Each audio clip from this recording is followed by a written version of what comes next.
Hello friends, welcome back. तो चलिए पढ़ते हैं नेक्स्ट चैप्टर नंबर 70 होगा ये हमारे नई एडिशन 6th एडिशन पॉलिटी में। इसमें हम पढ़ने वाले हैं रोल ऑफ रीजनल पार्टीज़ के बारे में कि रीजनल और क्षेत्रीय पार्टीज़ जो होती है उनका रोल क्या होता है। मेनली इसमें देखेंगे एक डेफिनेशन के तौर पे, यानी कि इसके कुछ कैरेक्टरिस्टिक्स कि कौन कौन से फीचर्स आपको रीजनल जो पार्टीज होती है उसमें मिलती हैं। इसके अलावा इसके मेरिट्स दिखेंगे। मेरिट्स में हम देखेंगे कि इसके फ़ायदे क्या हैं रीजनल पार्टीज़ के, इनके बेसिस क्या होते हैं फॉर्मेशन के, कौन कौन से बेसिस पे इनका फॉर्मेशन होता है। इसके अलावा इनका डिमेरिट्स देखेंगे कि कौन कौन से डिमेरिट्स हैं इन रीजनल पार्टीज़ के। तो ये कुछ 3-4 टॉपिक्स हैं जिसमें हम पढ़ने वाले हैं। तो सबसे पहले कि रीजनल पार्टीज़ के फीचर्स क्या हैं, यानी कि किनको हम रीजनल पार्टीज़ कह सकते हैं।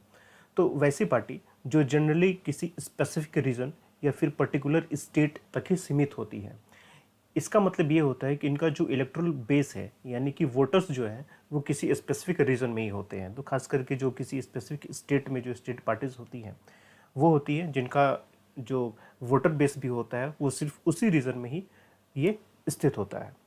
इसके अलावा आप देखेंगे कि इनके जो इंटरेस्ट जो होते हैं वो रीजनल होते हैं, क्योंकि लोकल पार्टीज़ है तो सिर्फ अपने स्टेट या अपने रीजन के जो इश्यूज होते हैं उन्हीं को दिखाती हैं। और ये मोस्टली किसी न किसी चीज़ पर बेसिस होती है, चाहे वो कल्चरल बेसिस हो, रिलीजियस बेसिस हो, लिंग्विस्टिक हो, इथनिक हो, या फिर रीजनलिज्म, यानी अपने स्पेसिफिक रीजन के जो मुद्दे हैं सिर्फ उन्हीं को उठाते हैं ये।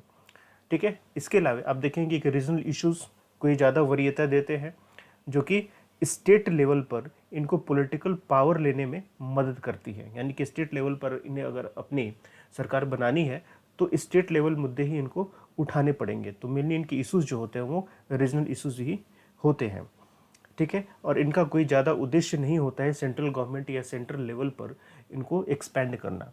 लेकिन आजकल धीरे धीरे जो भी क्षेत्रीय पार्टियां होती हैं वो धीरे धीरे जब एक्सपेंड करती हैं तो एट लास्ट उनका ये मोटो होता है कि वो सेंट्रल गवर्नमेंट भी बनाए या सेंट्रल गवर्नमेंट में भी उनका हिस्सा हो। ठीक है। साथ ही साथ इनका डिज़ायर जो होता है वो रीजनल ऑटोनॉमी का होता है। जैसे अगर हम आम आदमी पार्टी की बात करें, आम आदमी पार्टी, तो इसका कुछ रीजनल ऑटोनॉमी, जैसे कि दिल्ली को ये एक स्टेटहुड या फुल स्टेटहुड की डिमांड करते हैं कि दिल्ली को दिया जाए। इसी तरीके से और भी रीजनल पार्टी जो है अपने क्षेत्रों के, अपने स्टेट के लिए ज़्यादा से ज़्यादा वो ऑटोनॉमी की डिमांड करती है। ठीक है। देखिए एक चीज़ यहाँ पर ध्यान रखिएगा कि कोई भी पार्टी का अगर मैं एग्जांपल दे रहा हूँ तो मेरा ऐसा कोई उद्देश्य नहीं है कि किसी स्पेसिफिक पार्टी की तरफ मेरा रुझान है या फिर मैं किसी को क्रिटिसाइज़ करना हो, ऐसा कुछ भी नहीं है। इसलिए थोड़ा सा रेशनल तरीके से पढ़िएगा। ओके। बस मैं एग्जांपल दे रहा हूँ और नथिंग लाइक दैट। क्लासिफिकेशंस की बात करें कि पॉलिटिकल पार्टीज कौन कौन सी बेसिस पर बनती हैं। एक पहला क्लासिफिकेशन आपको मिलेगा रीजनल कल्चर और इथनिसिटी। जैसे कि अकाली दल, तो मेनली शिरोमणि अकाली दल इनका जो वर्किंग एरिया होता है मेनली पंजाब होता है। इसके अलावा डीएमके या डीएमके जो कि आपको मिलेंगे साउथ में और ख़ास करके तमिलनाडु में। उसी तरीके से तेलुगु देशम भी मिलेंगे, शिवसेना जो कि महाराष्ट्र में काम करती है। ओके। उसी तरीके से असम में काम करती है असम गण परिषद, झारखंड में काम करती है झारखंड मुक्ति मोर्चा। इसी तरीके से मिजो पार्टी है जो मिजोरम में काम करती है। तो मेनली ये जो अपने रीजनल कल्चर होते हैं या एथनिसिटी होती है ये उसको ही ये प्रायोरिटी में रखते हैं। कुछ ऐसे भी पार्टीज होती हैं जिनका फॉर्मेशन तो लोकल पार्टीज के तौर पे होता है, लेकिन उनकी विचारधारा या फिर उनकी महत्वाकांक्षाएं यानी कि एस्पायरेशंस जो होते हैं वो ऑल इंडिया आउटलुक या ऑल इंडिया बेसिस के होते हैं। यानी कि वो ऑल इंडिया तौर पे फैलना चाहते हैं, अपने आप को एक्सपेंड करना चाहते हैं, लेकिन उनका जो इलेक्टोरल बेस होता है, उनके वोटर्स जो होते हैं वो किसी पर्टिकुलर एरिया बेस्ड ही होते हैं, पैन इंडिया उनका प्रेजेंस नहीं होता। ठीक है। तो इस तरीके के आपको पार्टी जैसे कि इंडियन नेशनल लोक दल हुआ, all India forward block, revolutionary socialist party या समाजवादी पार्टी जो कि आपको यूपी में मिल जाएगी। इसके अलावा कुछ ऐसी रीजनल पार्टीज होती है जो नेशनल पार्टीज के टूटने की वजह से बनती है। जैसे कि आप देखिए कि 1960 के बाद, 1969 के बाद यहाँ पर कांग्रेस में भी फ्रैक्शंस क्रिएट होते हैं और कांग्रेस भी डिवाइड होती है कई पार्ट में।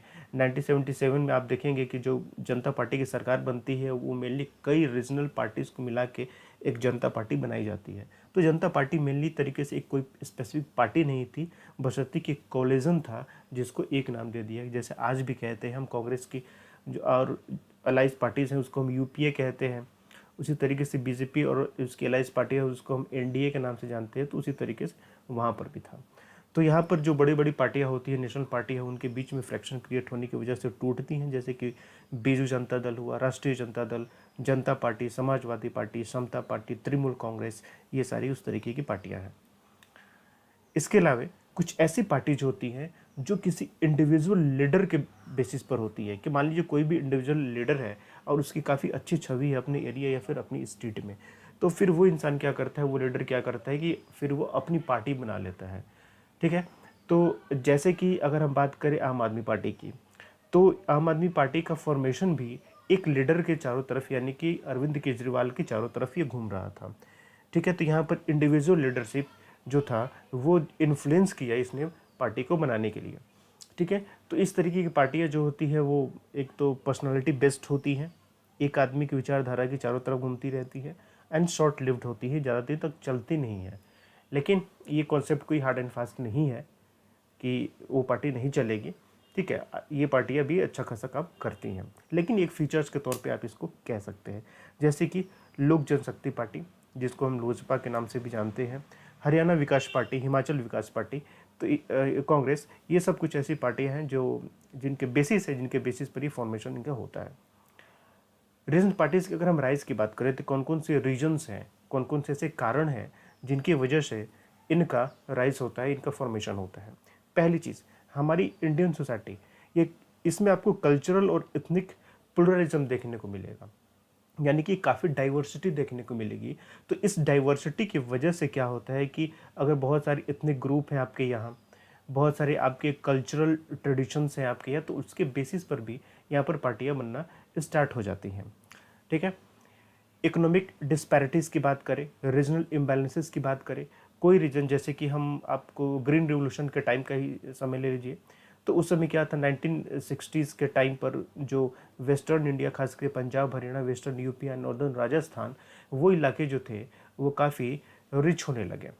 लेकिन वही हम बात करें ईस्टर्न इंडिया की, जहाँ पर बिहार, यूपी, झारखंड, खैर उस समय झारखंड नहीं था, यानी कि पूरा बिहार ले लीजिए, फिर उड़ीसा हो गया, छत्तीसगढ़, एमपी, तो खैर छत्तीसगढ़ भी उस समय नहीं था, एमपी में ही था, तो ये रीजन जो थे वो ज़्यादा इससे बेनिफिटेड नहीं हुए। तो यहाँ पर कुछ लोकल पार्टीज आएगी जो अपने एरिया को या उसके जो फ़ायदे होंगे उसके बेसिस पर ये अपने मुद्दे को उठाती हैं। ठीक है, इसके अलावा कुछ हिस्टोरिकल फैक्टर्स होते हैं जिसके बेसिस पर कुछ पार्टी अपनी आइडेंटिटी, एक सेपरेट आइडेंटिटी, यानी कि यहाँ पर ये मांगना स्टार्ट करती हैं। जिस तरीके से बात करें हम, जैसे कि आपका विदर्भा हुआ, विदर्भा महाराष्ट्र में, ये लोग क्या है कि यहाँ पर अलग स्टेट की डिमांड कर रहे हैं। उसी तरीके से आपको ग्रेटर नागालिज्म, यानी कि नागालैंड और उसके आसपास के एरिया जहाँ पर नागा कम्युनिटी रहती है, ये लोग मिलकर अलग एक स्टेट की डिमांड कर रहे हैं। उसी तरीके से खालिस्तान देख लीजिए, खालिस्तान जहाँ पर कुछ सिख कम्युनिटी खालिस्तान की डिमांड कर रही है, तो ये अलग नेशन की डिमांड कर रहे हैं, अलग देश की डिमांड कर रहे हैं। ठीक है, कुछ ऐसी पॉलिटिकल पार्टीज होती है जो डिपोज्ड महाराजास एंड डिस्पोज्ड जमींदार, यानी कि वैसे महाराजा या जमींदार जिनके अधिकार छीन लिए गए, उनके अधिकारों से उन्हें वंचित कर दिया गया, तो वैसे जमींदार और महाराजा भी इस तरीके की पार्टीज़ यहाँ पर बनाते हैं। लेकिन आजकल ये अब इसका कोई मतलब नहीं रहा गया, क्योंकि आजकल जमींदारी का कॉन्सेप्ट भी नहीं है, आजकल महाराजा का कॉन्सेप्ट भी नहीं है। लेकिन बिफोर इंडिपेंडेंस ये हुआ करता था, आपने सुना होगा कि एक जमींदारी एसोसिएशन भी बनाया गया था, जो कि संभवतः पहली ऐसी ऑर्गेनाइज्ड पॉलिटिकल पार्टी थी जो इंडिया में बनी हुई थी। तो मेनली ये जमींदारों के जो इंटरेस्ट थे उसको सर्व करने का काम करती थी। ठीक है, कुछ ऐसे पॉलिटिकल पार्टीज़ हैं जो बनती है रीजनल एस्पिरेशंस के बेसिस पर, यानी कि कुछ क्या होता है, कभी कभी एक क्या होता है कि सेंट्रल गवर्नमेंट पर या सेंट्रल पॉलिटिक्स में कुछ रीजन्स के, कुछ एरिया के जो इंटरेस्ट है वो सही तरीके से सर्व नहीं हो पाते हैं। तो इस तरीके से नेशनल लेवल पर पॉलिटिक्स के फेल होने की वजह से भी यहाँ पर कुछ पॉलिटिकल पार्टीज बनती है। ठीक है, जैसे कि समाजवादी पार्टी बनी, जैसे कि बीएसपी बनी, ये सारी उसी तरीके की पार्टियाँ थी। इसके अलावा लैंग्वेज के बेसिस पर तो खासकर कि आप 1953 से ही समझते आ रहे हैं, जब आंध्र प्रदेश पहला स्टेट था जो लैंग्वेज के बेसिस पर बना था। पर्सनल फीचर यानी कि किसी पर्टिकुलर लीडर है उनकी जो पर्सनल कैरेक्टरिस्टिक है उसके बेसिस पर फिर ये पार्टियाँ बनती है। इसके बारे में अभी हमने पढ़ा था। ठीक है, कुछ लार्जर पार्टियाँ जो होती है उनमें फ्रैक्शन की वजह से, ये भी हमने पढ़ा था। ठीक है, कांग्रेस पार्टी में ही सेंट्रलाइजिंग टेंडेंसी की वजह से, वैसे कांग्रेस पार्टी में आपको सेंट्रलाइजिंग टेंडेंसी इंदिरा गांधी के समय से ही देखने को मिलने लगेगी। इंदिरा गांधी के समय से पहले क्या था कि जो नेहरू का समय था या फिर जो शास्त्री जी का समय था, भले छोटा ही समय था इनका, लेकिन उसमें मल्टी आइडियोलॉजी वाले लोग रहते थे। लेकिन अब ये था कि धीरे धीरे वो टेंडेंसी कम हो रही थी, लेकिन फिर भी लोग थे। लेकिन इंदिरा गांधी के आने के समय से टेंडेंसी पूरी की पूरी पार्टी की जो थी वो सेंट्रलाइज हो गई थी, और ख़ास करके आज तो पूरी की पूरी सेंट्रलाइज हो गई है। और यही चीज़ें लगभग सभी पार्टियों में देखने को मिलती है। कुछ एक पार्टियों को छोड़ दिया जाए तो ये सेंट्रलाइजिंग टेंडेंसी लगभग सभी पार्टियों में देखने को मिलती है। इसके अलावा सेंट्रल लेवल पर किसी स्ट्रॉन्ग अपोजिशन पार्टी का ना होना, ये आज के समय में एकदम 100% ये ट्रू है। सेंट्रल लेवल पर कोई भी स्ट्रॉन्ग अपोजिशन पार्टी नहीं है एग्जैक्टली। ठीक है, role of caste and religion in political process, खास करके आप देखेंगे कि 1985 के बाद जो हमारी पॉलिटिक्स रही है, ये politics mainly based on caste and religion. अब हमारे यहाँ चुनाव जो है कास्ट और रिलीजन के बेसिस पर ही लड़े जाते हैं। विकास के मुद्दे अब हमारे यहाँ उतने ज़रूरी या फिर इनको नहीं लगता है कि इनको लड़ना चाहिए। अब ये क्या करते हैं, कास्ट और रिलीजन के बेसिस पर डिवीज़न क्रिएट करते हैं सोसाइटी में, ताकि उस पर्टिकुलर लोगों का वोट इनको मिले। तो खास करके अब पॉलिटिक्स इसी तरीके से चलती है। 1985 के बाद ये चलन में आने लगा जब इन्होंने मंडल कमीशन की रिपोर्ट को सामने रखा।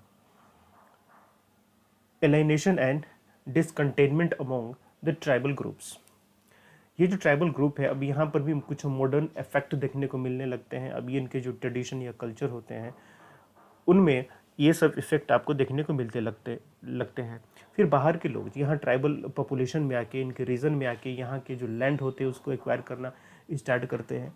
तो इन सब चीज़ों के विरोध में यहाँ पर आप देखेंगे कि आपको कुछ रीजनल पार्टीज आती हैं, जैसे कि बोडोलैंड था। बोडोलैंड में भी ये लोग भी क्या करते थे, अलग स्टेट की डिमांड कर रहे थे।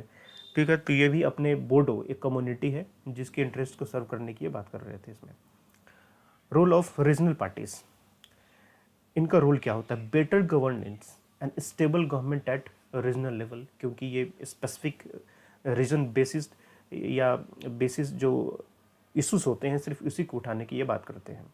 इसके अलावा जो वन पार्टी डोमिनेंट सिस्टम हुआ करता था हमारी कंट्री में, उसको ये चैलेंज करते हैं। मल्टी पार्टीज़ का सिस्टम यहाँ पर क्रिएट हो जाता है। आप देखेंगे कि आज़ादी के बाद 1950s के बाद ही या 1952 में फर्स्ट इलेक्शन के बाद ही देखें कि मेनली क्या था कि सेंट्रल और स्टेट लेवल पर यहाँ कांग्रेस की सरकार हुआ करती थी। लेकिन जब दूसरा जनरल इलेक्शन होता है उसके बाद आप देखेंगे कि कुछ कम्युनिस्ट पार्टियाँ भी बनती है, खास करके केरला में पहली नॉन कांग्रेस कम्युनिस्ट पार्टी बनती है। तो इस तरीके से धीरे धीरे क्या था कि सॉरी मल्टी पार्टी सिस्टम यहाँ पर स्टार्ट होता हुआ नजर आएगा, और आजकल तो पूरी तरीके से ये सिस्टम इस्टेब्लिश हो चुका है। इसके अलावा सेंटर स्टेट रिलेशनशिप, ये रिलेशन अब ज़्यादा औचित्य में है, अब ज़्यादा इसका मतलब हो गया है। यानी कि अगर यहाँ पर सेंट्रल पार्टी को, अब देखिए क्या है, सेंटर में जो भी पार्टी है इनको भी इलेक्शन लड़ना है, और इनको भी इलेक्शन लड़ने के लिए स्टेट से ही वोट लेने पड़ते हैं। तो स्टेट स्पेसिफिक जो मैटर्स होते हैं इनको भी अपने ध्यान में रखना पड़ता है। इनको भी उन स्टेट्स को कोई ना कोई ऑटोनमी, किसी हद तक ऑटोनमी उनको प्रोवाइड करनी पड़ती है। तो ये सब किया हुआ, ये जो छोटी छोटी पार्टियाँ यानी कि रीजनल पार्टियाँ आती हैं, ये इन्हीं पार्टीज़ के वजह से ये चीज़ें होती हैं। इसके अलावा जो पॉलिटिक्स है वो ज़्यादा कम्पिटिटिव एंड पॉपुलर पार्टिसिपेशन होने लगता है यहाँ पर पॉलिटिकल प्रोसेस में। लोग जो होते हैं उनके बीच अवेयरनेस क्रिएट होने लगता है। ठीक है, लोगों के बीच अवेयरनेस क्रिएट होता है और वो पॉलिटिक्स में भी अपना इंटरेस्ट दिखाने लगते हैं। तो इससे क्या होता है कि वो अपने लोकल इश्यूज़ या रीजनल इश्यूज़ के प्रति ज़्यादा सचेत और जागरूक होते हैं। ठीक है, इसके अलावा आप ये देखेंगे कि वोटर्स के चॉइस बढ़ते हैं पार्लियामेंट्री सिस्टम और असेंबली इलेक्शंस में। अब देखिएगा कि सेम स्टेट की हम बात करें, एक सेम स्टेट के लोग जब वहाँ पर स्टेट का इलेक्शन होता है तो दूसरी पार्टी को वोट देते हैं, लेकिन वहीं पर जब लोकसभा का इलेक्शन होता है तो वो दूसरी पार्टी को वोट देते हैं। यानी कि वो चाहते हैं कि स्टेट में रूल करने वाली पार्टी अलग हो और नेशन के तौर पर रूल करने वाली पार्टी को वो अलग तरीके से देखते हैं। तो इस तरीके से क्या होता है कि वोटर का जो चॉइस होता है वो बढ़ जाता है। ठीक है। इसके अलावा जो सेंट्रल गवर्नमेंट की एक डिक्टेटरशिप पॉलिसी होती है सेंट्रलाइज सब कुछ करने की, यहाँ पर उस पर भी आपको चेक एंड बैलेंस की तरह ये काम करती हैं रीजनल पार्टियाँ। ओके। पार्लियामेंट्री डेमोक्रेसी, इसको सक्सेसफुल बनाने में इनका काफ़ी योगदान होता है। क्यों? क्योंकि मेनली ये जो कुछ रीजनल बेस्ड या कुछ ट्राइबल बेस्ड कुछ माइनॉरिटी बेस्ड पार्टियाँ होती हैं, ये माइनॉरिटी ग्रुप के अधिकारों की बात करती हैं। तो यहाँ पर क्या होता है कि सेंट्रल गवर्नमेंट भी इस चीज़ों का ध्यान रखती है कि हमें माइनॉरिटी इंटरेस्ट को भी ध्यान में रख के चीज़ों को काम करना है। ठीक है। और साथ ही साथ ये पार्टियाँ कुछ स्टेट में सत्ता में होती है, कुछ स्टेट में ये अपोजिशन में भी होती हैं, सेंटर में भी कभी अपोजिशन पार्टी की तरह काम करती हैं। तो यहाँ पर भी क्या होता है कि सेंट्रल गवर्नमेंट पर ये चेक एंड बैलेंस की तरह काम करती हैं। इसके अलावा जो गवर्नर का यूज़ किया जाता है स्टेट के अंदर में, ये काफ़ी हद तक एक्सपोज हो जाता है। क्योंकि सेंट्रल गवर्नमेंट क्या होती है, गवर्नर का यूज़ मेनली अपने पर्पज़ के लिए वो करती है।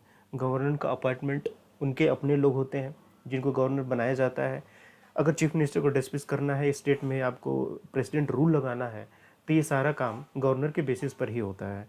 तो इस तरीके गवर्नर किस तरीके से काम करे या फिर पार्टीशन रोल उसका जो होता है, ये यहाँ पर एक्सपोज होता हुआ नज़र आता है। ठीक है। अब इसके अलावा आप ये देखते हैं कि नेशनल पॉलिटिक्स में भी अब यहाँ पर कोलिशन गवर्नमेंट बनने लगती है। तो जब कोलिशन गवर्नमेंट बनती है तो हर पार्टी के इंटरेस्ट को ध्यान में रखना पड़ता है। अगर मान लीजिए यहाँ कोई सरकार है, इन्होंने 3-4 पार्टियों से मिलकर बनाया, तो सभी पार्टी की अधिकार या फिर अधिकार की बात ना करें, इनकी मांग या फिर इनके इंटरेस्ट का ख्याल रखना पड़ता है। तो इस वजह से यहाँ पर जो लोकल इश्यूज होते हैं उनका भी निवारण हो जाता है। नेक्स्ट देखने की बात करते हैं, यहाँ पर डिसफंक्शन की बात करते हैं कि क्या क्या डिमेरिट्स हैं इन रीजनल पार्टीज़ की। पहला डिमेरिट्स, ये रीजनल बेसिस पर लड़ते हैं, यानी कि इंटरेस्ट जो होता है ये रीजनल बेसिस होता है, ये इनका ऑल इंडिया इंटरेस्ट नहीं होता है। तो इसकी वजह से क्या होता है कि नेशनल इंटीग्रेशन या फिर जो नेशनल लेवल के इश्यूज होते हैं उनके साथ कॉम्प्रोमाइज़ हो जाता है। ठीक है। दूसरी चीज़ देखेंगे कि ये रीजनल पार्टीज़ जो होती हैं ये regionalism, casteism, linguism, communalism, tribalism, religion, इन सब के बेसिस पर ये बनती है। ठीक है। तो इसकी वजह से क्या होता है कि सोसाइटी में फ्रैक्शन क्रिएट होता है, सोसाइटी डिवाइड होती है, धर्म, जाति, भाषा या फिर क्षेत्र या फिर जो जनजाति होते हैं उनके बेसिस पर। इस वजह से क्या होता है कि नेशनल इंटीग्रेशन का कंसेप्ट अगेन यहाँ पर कॉम्प्रोमाइज़ होता है। खास करके जो भी इश्यूज जो इंटर स्टेट वाले इश्यूज होते हैं, यानी कि दो या दो से ज़्यादा स्टेट के बीच में जो डिस्प्यूट होते हैं, जैसे कि inter state water dispute, inter state border dispute, ये मामले कभी सॉल्व नहीं हो पाते हैं। क्यों? जैसे हम कावेरी की बात करें, कावेरी वाटर डिस्प्यूट की बात करें, तो ये किसके बीच में, ये कर्नाटक हो गया, तमिलनाडु हो गया, पुडुचेरी हो गया और केरला हो गया, इनके बीच में है। अब देखिए, सेम पार्टी, एक कोई पार्टी ए है, इसके लोग कर्नाटका में भी हैं, इसके लोग तमिलनाडु में भी हैं। तो सेम पार्टी के लोग जब कर्नाटका में रहेंगे तो ये कर्नाटका के पक्ष की बात करेंगे, और उसी पार्टी के लोग जब तमिलनाडु में आप जाएंगे तो तमिलनाडु के बेसिस की वो उसकी बात करेंगे। ठीक है। तो इसकी वजह से क्या होता है कि कभी एक सॉल्यूशन क्रिएट नहीं हो पाता। और ये एक पॉलिटिक्स भी होता है कि कुछ ऐसे मुद्दे हैं जिनके मुद्दों का आप सॉल्यूशन क्रिएट ही ना कीजिए, ताकि हर इलेक्शन में वो एक मुद्दा बना रहेगा। तो ये पॉलिटिक्स भी होता है जो इसके पीछे काम करता है। ठीक है। इसके अलावा corruption, nepotism, favouritism and other forms of multi utilization of power, ये आपको देखने को मिलेगा। खैर ये सब चीज़ें तो आजकल बहुत ही आम है हमारी पॉलिटिक्स में या फिर हमारी ब्यूरोक्रेसी में भी। ओके। इसके अलावा पॉपुलिस्ट स्कीम, बस चुनाव आया नहीं, बिहार के चुनाव अभी होने हैं नवंबर में।